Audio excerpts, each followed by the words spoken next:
Hello student, welcome back to my channel. Student, मैं आप लोगों को इस वीडियो में बहुत ही इंपॉर्टेंट टॉपिक बताने वाला हूं जिसका नाम है गोलीय दर्पण।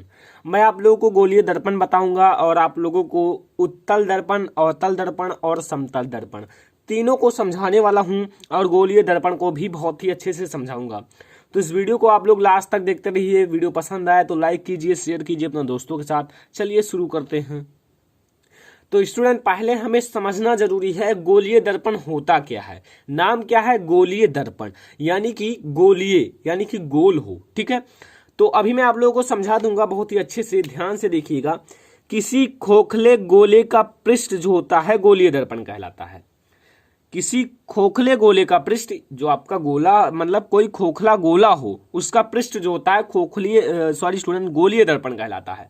अगर आपको परिभाषा देना है तो इतना भी दे सकते हैं, अगर पूरा नहीं याद है तो किसी खोखले गोले का पृष्ठ गोलीय दर्पण कहलाता है। लेकिन अगर आप लोग पूरा लिख दोगे तो आप लोगों को बहुत ही अच्छा मार्क मिलेगा कि जिसके एक तल पर चांदी अथवा पारे का पॉलिश करके उसके ऊपर लाल रंग का आयरन ऑक्साइड का पेंट कर गोलीय दर्पण बनाया जाता है।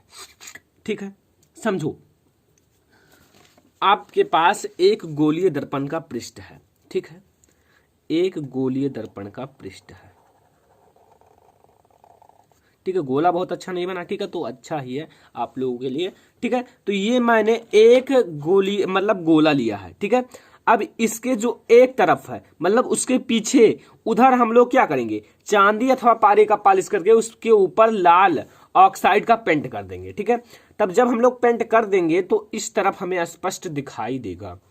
तो आपको एक पृष्ठ लेना है गोलीय दर्पण का। ठीक है, तो वही आप लोगों का जो गोलीय दर्पण का पृष्ठ होता है वही आपका गोलीय दर्पण कहलाता है। ठीक है, तो ये मैंने आप लोगों को समझा दिया गोलीय दर्पण होता क्या है। ठीक है, तो एक बार मैं आप लोगों को और समझाता हूं कि किसी खोखले गोले का पृष्ठ जो होता है गोलीय दर्पण कहलाता है, लेकिन जिसके एक तल पर, जैसे आपका जो खोखले गोले का पृष्ठ होगा वो तो गोलीय दर्पण कहलाएगा, लेकिन वो जो खोखले गोले का पृष्ठ है उसके एक तल पर, दो तल होते हैं, अगर कोई चीजें हैं तो उसके दो तल होंगे, एक ऊपर एक नीचे, हेड और टेल। ठीक है, तो जिसके एक तल पर चांदी अथवा पारे का पॉलिश करके उसके ऊपर लाल रंग का आयरन ऑक्साइड को पेंट कर देते हैं, तब आपका गोलीय दर्पण बनता है। ठीक है, तो ये हुआ आपका गोलीय दर्पण। अब मैं आप लोगों को बताऊंगा अवतल दर्पण। ठीक है, चित्र के साथ समझोगे सब कुछ समझ जाओगे। ठीक है, तो अवतल दर्पण क्या होता है, ध्यान से समझिए स्टूडेंट। यदि गोलीय दर्पण के दबे हुए भाग से प्रकाश का परावर्तन होता है तो इस प्रकार के दर्पण को अवतल दर्पण कहते हैं। ठीक है, आप लोगों को याद भी हो गया होगा, छोटा सा डेफिनेशन है कि यदि जो आपका गोलीय दर्पण हो उसके दबे हुए भाग से, ठीक है, दबे हुए भाग से प्रकाश का परावर्तन होता है तो इस प्रकार के दर्पण को गोलीय दर्पण कहते हैं। स्टूडेंट, अवतल दर्पण कहते हैं। ठीक है, तो अवतल दर्पण क्या होता है ये तो आपको समझ में आ गया, लेकिन अभी तो मैं आप लोगों को चित्र समझाऊंगा। ठीक है, तो चित्र भी आप लोग समझ लीजिए। जैसे अगर हम इस गोलीय दर्पण को मैं ऐसे काट दूं और इधर का भाग मैं ले लेता हूं, इतना मैं ले लेता हूं। ठीक है, तो इधर मैंने ये लिया, ये वही चीज लिया है, कटा हुआ भाग ये लिया। अब अवतल दर्पण आपका होता क्या है, जिसके दबे हुए भाग से प्रकाश का परावर्तन होता है। ठीक है, तो दबा हुआ भाग आपका कौन सा है, अगर कोई पूछे उभरा हुआ भाग और दबा हुआ भाग, इसमें आपका कौन सा है। अभी मैं इसको अवतल दर्पण का नाम नहीं दे सकता, लेकिन मैं नाम इसलिए दे रहा हूं स्टूडेंट, क्यों नाम दिया, क्योंकि इसके बाहर से मैंने कर दिया पॉलिश। ठीक है, इसके बाहर से जब मैंने पॉलिश कर दिया, तब जब मैंने बाहर से पॉलिश ही कर दिया है तो अंदर से ही तो प्रकाश का परावर्तन होगा। ये आपका विलंब और ये आपकी आपतित किरण और ये आपकी परावर्तित किरण। ठीक है, जब मैंने कर दिया इसको बाहर से पॉलिश तो अंदर है आपका चिकना पृष्ठ, और चिकना पृष्ठ है तो उससे प्रकाश का परावर्तन होगा। समझो, अगर आपका कोई शीशा है, अगर आप लोग जो मिरर है उसमें फेस को अपने देखते हैं, अगर उस मिरर के पीछे देखा जाए तो उस पर आपका पेंट होता है, अगर पेंट ना हो तो आपका फेस नहीं दिखाई देगा, इसलिए उसके पीछे हम लोग उसके दूसरे जो तल है उस पर पेंट कर देते हैं। अब जब पेंट कर देते हैं तो हम आगे से बहुत ही अच्छा अपना फेस देख सकते हैं। ठीक है, तो वही सेम है, अगर जिधर चिकना रहेगा उधर ही प्रकाश का परावर्तन होगा, अगर चिकना नहीं रहेगा, अगर हम दोनों तरफ कर दें तो प्रकाश का परावर्तन नहीं होगा। तो ये होता है आपका। अब देखिए यहाँ क्या हुआ, यहाँ जो प्रकाश का परावर्तन हुआ स्टूडेंट वो दबे हुए भाग से हुआ। आपका ये उभरा हुआ भाग है, ये दबा हुआ भाग है। मैंने उभरे हुए भाग को कर दिया पॉलिश। अब जब मैंने पॉलिश कर दिया तो इसका जो दबा हुआ भाग है इधर से प्रकाश का परावर्तन हो गया। ठीक है, तो ये होता है स्टूडेंट आपका अवतल दर्पण। तो नोट आप लोग जरूर बनाइए, नोट्स करते रहिए एक एक टॉपिक को।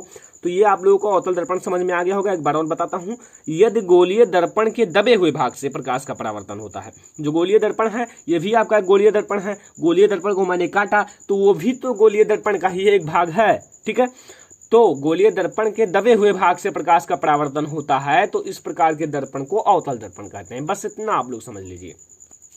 अब आता है आपका उत्तल दर्पण। ठीक है, तो उत्तल दर्पण में क्या समझना है, कुछ नहीं, अगर आप लोग ध्यान से समझो, यदि गोलीय दर्पण के उभरे हुए भाग से प्रकाश का परावर्तन होता है तो इस प्रकार के दर्पण को उत्तल दर्पण कहते हैं। देखिए स्टूडेंट, आपके जो पृष्ठ हैं जिसको मैंने काटा है वो दो प्रकार के हैं, एक तो उभरा हुआ भाग, एक दबा हुआ भाग। अब अगर आपका उभरे हुए भाग से प्रकाश का परावर्तन होता है तो उत्तल दर्पण, अगर आपका दबे हुए भाग से प्रकाश का परावर्तन होता है तो अवतल दर्पण। ठीक है, कुछ कमी?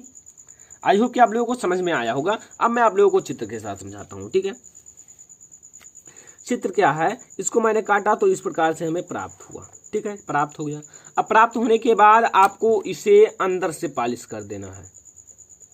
देखिए स्टूडेंट, बात मतलब समझो, आपके ऊपर सब है। अगर आप अंदर से पॉलिश करोगे तो आपका उत्तल दर्पण हो जाएगा, अगर आप लोग बाहर से पॉलिश करोगे तो आपका अवतल दर्पण हो जाएगा। कितना इजी है अगर आप लोग ध्यान से समझो तो।